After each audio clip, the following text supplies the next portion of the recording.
Welcome everyone to Things Around 8. Dear friends, in this video we will talk about the statements of the Baltic States and Poland. We are ready to send troops to Ukraine. Are we about to see a direct conflict between Russia and NATO?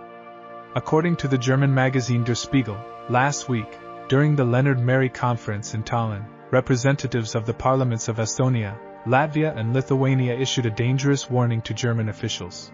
They made it clear that their governments are ready to send troops to Ukraine if Russia continues to make advances in the conflict.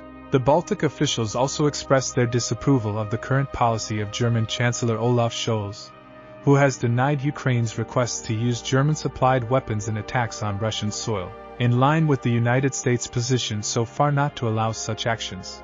According to them, these policies can be seen as half-hearted efforts to help Ukraine and, ultimately, allow Russia to gain an advantage in the conflict. They claim that if Moscow makes significant territorial gains in eastern Ukraine, their governments in Poland could send troops into the conflict zone even before Russian soldiers are deployed on their borders. But why are Estonia, Latvia and Lithuania showing such a willingness to engage in the conflict in Ukraine now? To understand the gravity of the current situation, we need to go back in time and look at the historical and geopolitical context of the region. The Baltic countries have a history marked by invasions and occupations, especially during World War II and the Cold War. After the fall of the Soviet Union, these countries became members of NATO, mainly seeking protection under the NATO umbrella against possible Russian aggression. Poland, for its part, also has a history of conflicts with Russia, and like the Baltic countries, sees NATO as a guarantee of security. This is because Russia has shown an increasingly aggressive stance in recent years, especially with the annexation of Crimea in 2014 and with its support for separatists in eastern Ukraine. And as a result, these countries have become some of the most vocal NATO members when it comes to supporting Ukraine more. They are particularly concerned about the potential expansion of Russian conquests in the region, as evidenced by Estonia's recent signaling of the possibility of sending its troops to fill non-combat roles and freeing up Ukrainian forces to fight on the front lines. To add to the tension, last week Russia raised alarm among its neighbors with a draft, so to speak, drafted by its defense ministry proposing changes to its maritime borders with Finland and Lithuania. The draft was later removed from the Russian Register of Laws website for no apparent reason, but it has been posted long enough to raise concerns. Another country that stands out in this story is Sweden. After joining NATO after 200 years of neutrality, the country opened up the Baltic Sea for use by the alliance. With all the countries surrounding this strategic sea now NATO members, with the exception of Russia and Kaliningrad, the balance of power in the region has shifted significantly. And, as you can imagine, Russia was not happy about this at all. It is becoming increasingly clear that these countries no longer intend to wait for NATO to act. But how are these countries going to help Ukraine?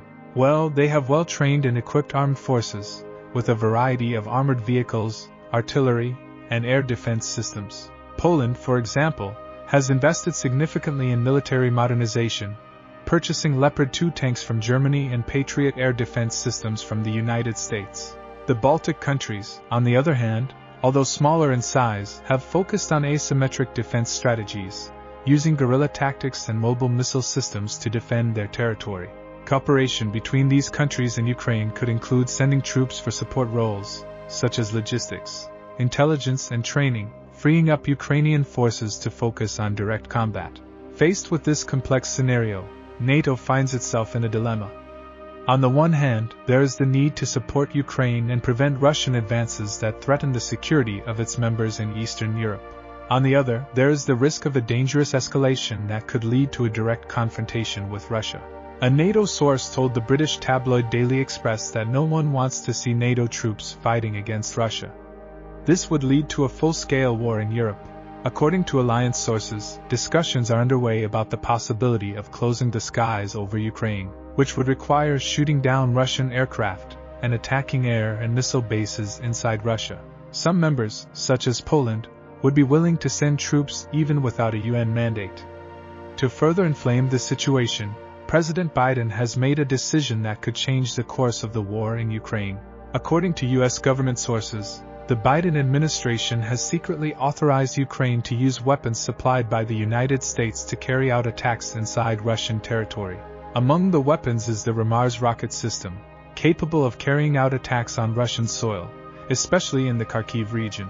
This authorization represents a significant change in U.S. policy, which until now had restricted the use of American weapons to attacks inside Ukrainian territory. Everything indicates that Kyiv will now have more freedom to respond to Russian aggression and strengthen its defenses around its second-largest city. But is this the best strategy?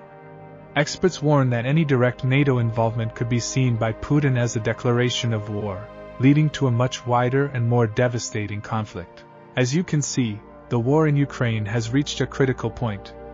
As Russia intensifies its efforts and makes territorial gains, the pressure on NATO to act more assertively is only increasing.